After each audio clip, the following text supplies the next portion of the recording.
ठीक है, मैं आ गई हूँ अपने दूसरे वाले रूम में। और आप सबके ना बहुत सारे क्वेश्चन आ रहे थे जब मैंने अपने भाई के बारे में वीडियो बनाई और उनके बारे में बताया आप सबको। तो मैंने उस टाइम पे ये भी बताया था कि मैं अपने भाई के बारे में बताऊंगी सब कुछ, बट वीडियो में ना पता ही नहीं चला मुझे मैंने क्या बताया क्या नहीं बताया, क्या कहा वीडियो में, मुझे कुछ भी पता नहीं चला इतना। और मुझे लगा कि मैंने सब कुछ बता दिया है, बट जब बाद में मैंने वीडियो एडिट की तो उस टाइम पे मुझे पता चला कि मैंने कुछ कुछ चीज़ें नहीं बताई है कि भैया को क्या हुआ था, क्योंकि उस टाइम पे मेरे को बिल्कुल भी इतना पता नहीं चला कि मैंने क्या बोला क्या नहीं बोला। तो आप सबके बहुत सारे क्वेश्चन आ रहे थे कि भैया को क्या हुआ है। वैसे मतलब भैया को मतलब इतना तो मैंने बता दिया कि भैया मतलब नहीं है। और आप लोग मतलब मुझे भी कमेंट कर रहे थे, साथ में प्रमोद की वीडियो पे भी कमेंट कर रहे थे कि बताना कि भैया को क्या हुआ है। तो मैंने कहा था कि मैं इस चीज़ के बारे में अब बात नहीं करूँगी। और मुझे एक कमेंट आया था शायद ऐसा, जो कह रहा था कि पता नहीं कौन था, मैंने तो उसको हटा ही दिया था अपने उससे यूट्यूब से। तो एक कमेंट देखा था मैंने कि व्यूज़ के लिए क्या क्या करोगे। तो मैंने ये चीज़ पहले भी नहीं ली थी वीडियो में, जब आप लोगों ने बहुत पहले से जब भी भाई का जिक्र किया होगा तो आप लोगों ने बहुत सारे कमेंट किए थे कि आपके भाई नहीं दिख रहे हैं। मैंने मतलब इतना टाइम हो गया मुझे यूट्यूब पे, सगाई से लगा लो आप 6 महीने से ज़्यादा हो गए हैं। 6 महीने से पहले से मैं वीडियो बना रही हूँ। सगाई को तो 6 महीने हो गए हैं और सगाई से पहले से मैं 1-2 महीने से वीडियो बना रही हूँ। तो मैंने इस चीज़ के बारे में कभी भी जिक्र नहीं किया। और एक कमेंट आया था कि व्यूज़ के लिए मतलब क्या क्या कर रहे हो। तो मैंने उनको तो वहीं से हटा दिया था, ब्लॉग तो नहीं, पर मैंने उनको वहाँ से हटा दिया था कि अब वो कमेंट वगैरह नहीं करेंगे। बट आया था, मुझे भी अच्छा नहीं लगा कि लोग, इसीलिए मैं नहीं बना रही थी वीडियो, क्योंकि मैं वीडियो बनाऊंगी, कुछ कुछ ऐसे लोग होते हैं जो मतलब ये चीज़ नहीं समझते कि हाँ यार कि चलो जो हमारी वीडियो देख रहे, जो हमको पसंद कर रहे हैं, उनको भी जानने का हक है। वो भी अब हर चीज़ मैं उनके पास बता रही, तो ये चीज़ मैं छुपा नहीं सकती हूँ, क्योंकि होता है ना, इंसान हमेशा कंफ्यूज में रहता है कि ये लगे है कि भाई भाई, और ना ही भाई को बता रहे ना ही भाई के बारे में बता रहे। इसलिए मैंने हिम्मत करके बताया था उस दिन। और मैं कह रही हूँ ना, मुझे कुछ भी पता नहीं चला मैंने क्या क्या कहा क्या नहीं कहा। तो इस वजह से मैंने प्रमोद को कहा था कि तुम कहना वीडियो में, अपनी वीडियो में कहना, क्योंकि मुझे नहीं सही लग रहा कि मैं बताऊं या मैं दोबारा इस चीज़ के बारे में बताऊं। तो प्रमोद ने मना किया कि इतने अच्छे से मैं नहीं बता पाऊँगा जितने अच्छे से तू बता पाएगी। तो पहले प्रमोद ने हाँ कहा था कि बता दूँगा, फिर मना किया कि नहीं तो ये कहना। तो फिर शादी की तैयारी वगैरह चल रही है और अभी मैं गांव चली जाऊंगी, फिर बीच में मतलब मैं इस चीज़ के बारे में जिक्र नहीं कर पाऊंगी। तो शायद मैं कल या परसों में गांव भी जा सकती हूँ, इसलिए मैं इस चीज़ के बारे में बता रही हूँ आप सबको। तो आप लोगों का क्वेश्चन था कि मतलब भाई को क्या हुआ है। तो भैया जनवरी 2024 को, हाँ 2024 को जनवरी में हम ऐसे ही मतलब भैया की मतलब तबीयत ख़राब हो गई थी ऐसे ही। जनवरी 9 तारीख को ऐसे तबीयत बुखार भी नहीं था, बस ऐसा ही था कि वो, मैं, रुचि, सुमन और मनु ऐसे ही थे दुकान में, अपनी वाली दुकान में, ऐसे दिन को या शाम को ऐसे ही। तो मेरे भाई कह रहा था कि तुमको ठंड नहीं लग रही है कि हमें, मतलब हमने कहा ठंड, उसने थोड़ा कपड़े वैसे हल्के पहने थे। हमने कहा तूने कपड़े वैसे पहने थे इसलिए लग रही होगी ठंड, पर इतना दिमाग में नहीं आया, क्या पता उसको बुखार आ रहे होंगे। तो उसके बाद हम घर गए 9 को, और 9 से पहले ना हम 8 को भी घूमने जा रहे थे यहाँ ऊपर अपने वाली रोड पे। अगर मेरे पास वो क्लिप होगी तो मैं बीच में रख दूँगी।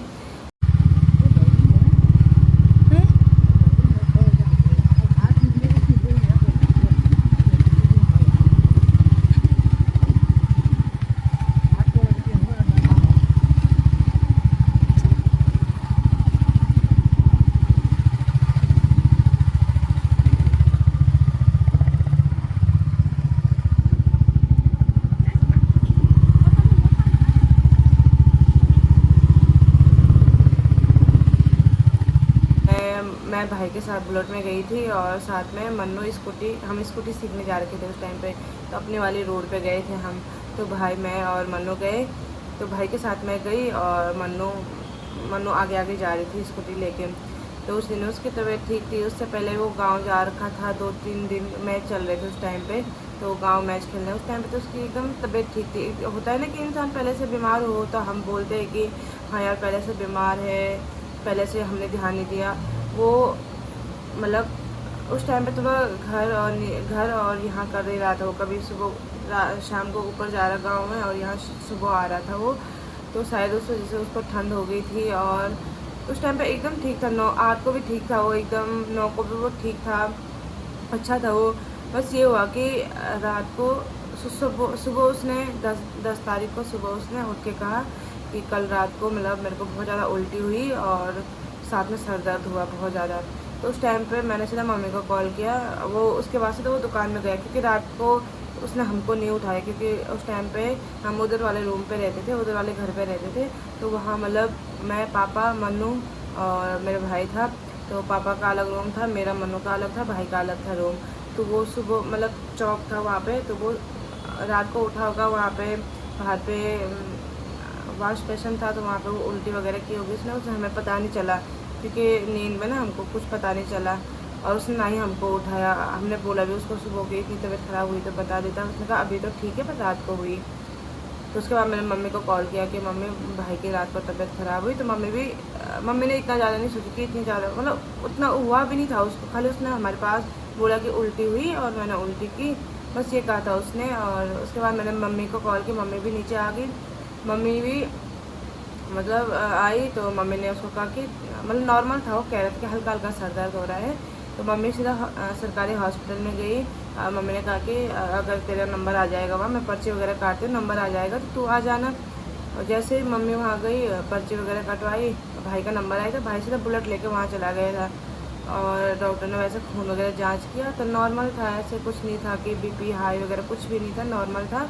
दवाई वगैरह दी सर दर्द की, बुखार की। तो उस दिन फिर 2 बजे मन्नू और मम्मी रूम पे चले गए थे।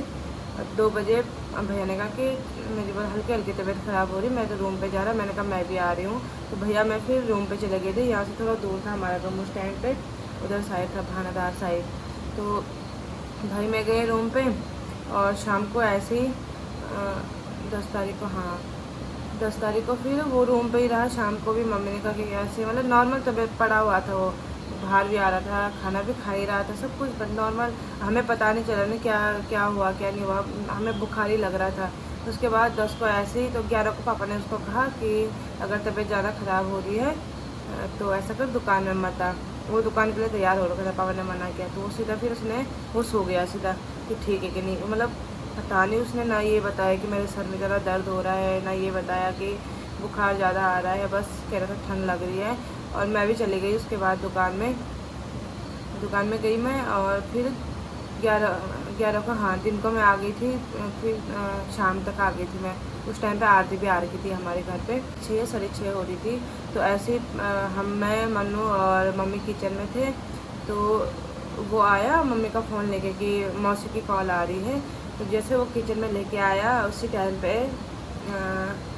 मम्मी भी उसके पीछे पीछे, मतलब वो किचन में लेके आया कि मौसी की कॉल आ रही है। मम्मी कॉल पे बात करते करते उसके पीछे पीछे उसके रूम पे गई। और जैसे ही रूम पे गई मम्मी उसके पीछे पीछे, वैसे वो उसको अजीब सा, मतलब एक तो चक्कर आना होता है, वो चक्कर आना भी नहीं कहेंगे हम, वो अजीब सा हुआ उसका, ऐसे ऐसे वो सीधे नीचे गिर गया। और उस टाइम में मतलब ऐसा हुआ हमको कि क्या, मतलब क्या करे क्या करे, क्या अचानक से ऐसा हुआ भाई को, वो सीधा नीचे गिर गया। और उसने मतलब नहीं होता कि अजीब सा किया उसने, एकदम से वो पूरी बॉडी काँप रही थी उसकी और वो बेहोश हो गया। और अजीब सा हो गया था उसका मुंह भी तिरछा टाइप का। उसके बाद उसको मैंने भैया को कॉल किया, अरविंद भैया को कॉल की मैंने, संदीप को। तो वो आया, पापा को भी कॉल की, पापा कहीं जा रखे थे। मैंने पापा को कॉल किया कि पापा जल्दी आ जाओ, भैया बेहोश हो गया है। और पापा को डर लगे, पापा वहाँ से कह रहे कि हार्ट अटैक तो नहीं आ गया, मतलब डर रहे हैं। मैं भी रो रही हूँ। पर हॉस्पिटल लगे, सरकारी हॉस्पिटल में ले गए उसको, गाड़ी मंगाई वहाँ पे सरकारी हॉस्पिटल में ले गए। वहाँ पे मतलब घर में हमको बहुत डर लगा। जैसे हम वहाँ पे लेके गए, डॉक्टर ने देखा, डॉक्टर ने कहा कि ऐसे वीकनेस वगैरह आ गई होगी। मतलब वहाँ पे इतना, मतलब घर पे हम इतना रोए, इतना डरे, पर वहाँ पे जाके ना वो डर पता नहीं क्या हो गया कि ऐसा नहीं कि हाँ डॉक्टर सही नहीं है इतनी। उस टाइम पे हम इतना रोए, उस टाइम पे हमें मतलब इतना डर लगा। तो अभी इसको हम सीधा नीचे लेके जाते, दिमाग में किसी के नहीं आई। पापा भी कह रहे वहाँ पे कि फ़ोन में कि ऐसा हो गया उसको, कहीं ये तो नहीं हुआ। तो जैसे पापा वहाँ हॉस्पिटल में आए, पापा भी चुप हो रखे हैं, मतलब किसी के दिमाग में ऐसा नहीं आया कि इसको नीचे उठा के ले जाते हैं, नीचे हॉस्पिटल में ले जाते हैं। तो कहीं भी हम मतलब लेके नहीं गए उसको। मतलब ऐसा हो गया वहाँ के डॉक्टर ने पहले ही कह दिया कि बुखार आ रहे थे और शायद वीकनेस की वजह से वो गिर गया नीचे। और वो फिर उसके तुरंत बाद होश में भी आ गया था, अच्छे से बातें करने लग गया था। और उसके बाद उसने मतलब तो मम्मी और अरविंद भैया हॉस्पिटल में ही रहे उसके साथ, और डॉक्टर तो उसी टाइम चले गए थे। तो मतलब ऐसा था कि दिमाग में इतना नहीं आया कि डॉक्टर है ही नहीं अब यहाँ पे, तो हम इसको नीचे लेके जाते हैं, दिमाग में बिल्कुल भी नहीं आया। और उसके बाद सुबह जैसे हाँ सुबह हुई तो पापा रूम पे आ गए थे। तो सुबह हुई तो सुबह जैसे 6:30 7 बजे मैं और पापा हॉस्पिटल चले गए थे, यहाँ सरकारी हॉस्पिटल में रुद्रप्रयाग के। वहाँ गए तो डॉक्टर ने कहा कि 10 बजे तक मतलब उन्होंने जो और थे नर्स वगैरह जो भी थे, उन्होंने कहा 10 बजे तक डॉक्टर आएंगे और फिर खून जांच वगैरह दोबारा करेंगे। तो उस टाइम तक ना मेरे भाई का दिमाग थोड़ा अजीब तो हो गया था, क्योंकि पता नहीं उसके दिमाग में कुछ तो असर हो गया था। और हमें कुछ बीमारियों का पता नहीं रहता ना, अब जाके पता चल रहा है, अब जाके हम सर्च कर रहे हैं, रिसर्च कर रहे हैं कि क्या क्या बीमारी होती है क्या नहीं। उस टाइम पे हमें बिल्कुल भी पता नहीं था। अगर शायद हमको उस बीमारी के बारे में पहले पता रहता हम डर जाते। और हम वहाँ गए हॉस्पिटल में, डॉक्टर ने ऐसा कहा कि 10 बजे तक डॉक्टर आएंगे, रिपोर्ट वगैरह निकलेगी, उसके बाद तुम हमने क्या था ना कि पापा को कि देहरादून लेके जाओ इंद्रेश वगैरह में। अगर हल्का उसका दिमाग लग रहा था वो, क्योंकि वो थोड़ा वैसी बातें कर रहा था जैसे कि मुझे दुकान में जाना है, मैं कहाँ आ रखा हूँ अभी, ऐसे थोड़ा हल्की वैसी बातें कर रहा था। फिर नॉर्मल बातें भी कर रहा था, तो उतना ज़्यादा हमको हो नहीं रहा था कि ऐसा क्या। फिर उसके बाद 10 बजे डॉक्टर आए, हमने पापा को बोल भी दिया था कि ऐसा करो कि नीचे लेके चलते हैं। फिर बहुत सारे लोग आ रहे थे वहाँ पे खबर करने, दिमाग से मतलब किसी ने ऐसा नहीं बोला कि इसको नीचे लेके चलो, जो नॉर्मल लग रहा था उसको, ऐसा लग ही नहीं रहा था कि उसको मतलब इतनी बड़ी वो हो रखी है। और जब हम यहाँ से नीचे फिर रिपोर्ट वगैरह 10 बजे के बाद जांच वगैरह हुई और रिपोर्ट वगैरह 2 बजे आनी थी। तो ऐसा भी नहीं हुआ कि जब नीचे जाना ही है, डॉक्टर ने तो मना किया था कि नीचे ले जाने की कोई ज़रूरत नहीं है, नॉर्मल है सब कुछ। तो इसी चक्कर में हम उसको नीचे लेके नहीं गए। अगर शायद हम पहले दिन नीचे लेके चले जाते तो वो शायद अभी हमारे साथ रहता। पर डॉक्टर ने बोला कि ऐसा कुछ भी नहीं है, नॉर्मल है, बुखार वगैरह है, वीकनेस वगैरह आ रखी होगी इस वजह से, कि कुछ नहीं है, नॉर्मल है सब कुछ। तो हमने ज़्यादा मतलब वो नहीं किया कि चलो डॉक्टर कह रहे हैं तो ठीक है। फिर पापा ने कहा कि इसको नीचे लेके चले जाते हैं, डॉक्टर ने कहा था कि ज़रूरत नहीं है वो नीचे ले जाने की। तो पापा ने कहा नहीं बोल कोई नहीं, लेके चला जाता हूँ बोल मैं, मेरे को अपना जांच वगैरह भी करना है और साथ में मुझे अपनी मतलब पूरी बॉडी भी दिखानी है, क्योंकि पापा पे भी कहीं पे पाँव पे चोट लगी है। तो पापा ने कहा कि साथ साथ में मैं अपना इलाज भी करा दूँगा वहाँ। तो रिपोर्ट 2 बजे आनी थी और दिमाग इतना नहीं आया कि रिपोर्ट हम फ़ोन में भी भेज सकते हैं, जल्दी चलते हैं। तो 2 बजे का इंतज़ार किया, उसके बाद हम श्रीनगर गए। श्रीनगर के बाद उन्होंने कहा कि सीधा एम्स में लेके जाते हैं। एम्स में गए तो वहाँ भी डॉक्टर नहीं थे, और वेलवेट में गए वहाँ भी डॉक्टर नहीं थे। 1-2 हॉस्पिटल में गए लगातार, वहाँ कहीं भी डॉक्टर नहीं मिला। और लास्ट में हम गए, मुझे इतना ध्यान नहीं आ रहा, मैक्स में पहले गए होंगे, हाँ मैक्स में गए शायद, मैक्स में। उसके बाद तीसरे चौथे हॉस्पिटल हम मैक्स में गए। तो मैक्स में जाते जाते ना वो मतलब बेहोश हो गया था, कोमा में चला गया था। और तब जाके हमें पता चला कि उसको ब्रेन हेमरेज हो गया है। और ब्रेन हेमरेज में सबसे बड़ी बात है कि उसमें ना 24 घंटे के अंदर इलाज होना ज़रूरी है। अगर उसको 11 तारीख को भी अगर उसको ऐसा झटका पड़ा होगा, या जो वो सर के अंदर ना नसों के अंदर वो बनते हैं क्या, खून के क्लॉट टाइप के बनते हैं, ब्लड के क्लॉट टाइप के बनते हैं, तो शायद वो बनना स्टार्ट हो गए थे। और हमें मतलब इस चीज़ का बिल्कुल भी ध्यान नहीं था कि ऐसी बीमारी भी होती है, ऐसा कुछ भी हमें पता नहीं था कि ब्रेन हेमरेज कोई बीमारी भी होती है। हमें बाद में ही पता चला, अगर हमें पहले पता होता या हम पहले कहीं सुनते तो हमको पता चलता। हमने कहीं भी नहीं सुना था ना, हमें पहले इतना पता था। तो वहाँ गए तो वहाँ डॉक्टर एक तो वो बेहोश हो गया था। तो डॉक्टर ने कहा कि MRI वगैरह ये बिना उसके हो भी नहीं सकता, इंसान जब तक होश में रहेगा तभी जाके होगा। तो उन्होंने शायद रीढ़ की हड्डी से पानी निकाला, तब जाके पता चला कि ये चीज़ें हुई है। और वो 12 तारीख को रात को ही 6 बजे मतलब ऐसे 6 बजे तक वो बेहोश हो गया था। और 6 बजे तक ये मैक्स में पहुँचे थे। तो डॉक्टर ने कहा कि बहुत ज़्यादा टाइम हो गया है, 24 घंटे पूरे हो, क्योंकि पिछले 12 तारीख को ही 6 बजे वो बेहोश पड़ा था और उसी टाइम पे वो कोमा में चला गया। क्योंकि उसके अंदर ऐसा होता है कि 24 घंटे से पहले उस चीज़ का इलाज होना ज़रूरी है। और हमें मतलब ना रास्ता मिला, ना हमको टाइम इतना मिला। टाइम था बट हमें इतना पता नहीं था कि ये चीज़ भी होती है। और सबसे बेकार के रुद्रप्रयाग वाले डॉक्टर ने हमारे मतलब उनकी वजह से सब कुछ हुआ है। अगर वो नहीं कहते कि सब ठीक है, वो हमको मतलब बोलते कि इसको आगे लेके जाए तो हम आगे लेके चले जाते। उन्होंने कहा कि नॉर्मल है, बुखार वगैरह है, ऐसा कुछ नहीं है। और जब लेके भी आ रहे थे पापा उस टाइम पे उन्होंने मनाही किया था कि ऐसा कुछ नहीं है, ज़रूरत नहीं है नीचे ले जाने की। तो वही है ना कि डॉक्टर ना हमको सही मिला, ना दिमाग में हमारे इतना आया कि ये चीज़ें भी हो सकती है। फिर 13 को वो कोमा में चला गया था, 12 को ही चला गया था वो रात को, और 13 को ऐसे ही तो 13 को ही पापा ने बोल दिया था कि मतलब कि वो नहीं रहा। फिर हमारे यहाँ भी बहुत सारे लोग आए जो हमको गांव लेके गए। हमें तो पता भी नहीं चला हम गांव कब पहुँचे, क्या पहुँचे।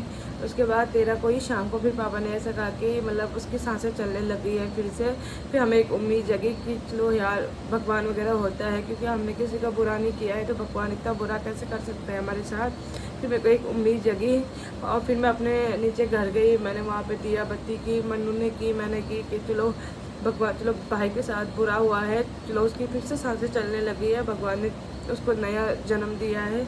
और ऐसे ही हम हर दिन मतलब कसम से कह रही मैं, रात को मतलब हाथ ऐसे ही रहते थे, हाथ मतलब जोड़ के रहते थे हम, और सुबह तक वैसे ही रहते थे हाथ। और सुबह कभी भी कॉल आती थी 4 बजे 5 बजे, ऐसा होता था ना कि पूरी बॉडी ऐसे होती कि मतलब वहाँ से कुछ ऐसा सुनने के लिए ना मिले कि हमारी बॉडी काँप जाती थी। और पूरी रात भर सोते नहीं थे हम।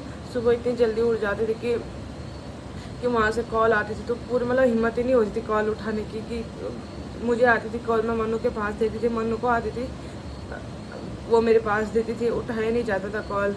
फिर मम्मी भी वहाँ थी, पापा भी वहाँ थे, और भाई लोग भी आ गए थे वहाँ, पंकज, रवि भैया, संदीप सब वहीं थे। तो उसके बाद ऐसे ही हर दिन मतलब 13 को हो गया। 13 को शाम को उन्होंने कहा फिर कि भाई सांस चल रही है। अब पता नहीं कैसे कहा, क्या कहा, इतना हमको पता नहीं। फिर 13 हो गया, 14 हो गया, 15 हो गया, 16 हो गया, 17 को फिर पापा ने मम्मी को कहा कि सुबह की तू घर चली जा, और उसके बाद तू कपड़े कुपड़े लेके आना यहाँ कुछ। मम्मी तो आ नहीं रही थी घर, पापा ने ऐसे बोल के मम्मी को घर भेज। मम्मी आई घर तो शाम को ऐसे ही पापा की फिर दोबारा कॉल आई मुझे, और पापा ने ऐसे ही कहा कि भैया नहीं रहे हम। तो उस टाइम पे भी ऐसा हुआ कि यकीन नहीं आ रहा था। मैंने फिर पापा को ऐसे कहा कि अभी उसे मशीन से बाहर मत निकालना, ऐसे कहा पापा को। फिर पापा ने ऐसे किया, पापा ने कहा कि चलो वो कह रहे कि मशीन से बाहर मत निकाला, सुबह तक मशीन के अंदर ही रखना है। तो सुबह तक उसको मशीन के अंदर ही रखा। फिर सुबह तक रुद्रप्रयाग लेके आए पापा। तो पापा ने हमको भी बुलाया नीचे। पापा ने कहा लास्ट बार अपने भाई को देख लो। तो उसके बाद हम रुद्रप्रयाग आए तो